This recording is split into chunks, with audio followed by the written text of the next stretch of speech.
back to our channel. So today in this video we are going to discuss about how to change thumbnail after uploading. So without wasting much of our time, let's discuss about this topic. So if you want to change your thumbnail after uploading, all you can do is simply open your YouTube studio. Once you have opened your YouTube studio, now you need to go and tap on content.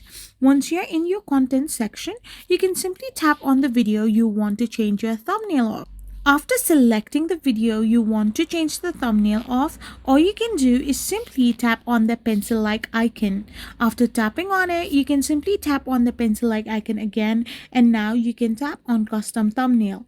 Now you can customize your thumbnail accordingly, and after you have changed it, you can upload your new image and hit the save button.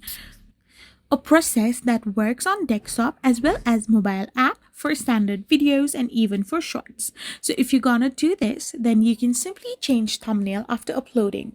I hope you found this video helpful, so don't forget to hit that subscribe button and do give us a thumbs up. We will be back again with more informative videos. Thank you for watching and stay tuned for our next video. We will be back again really soon.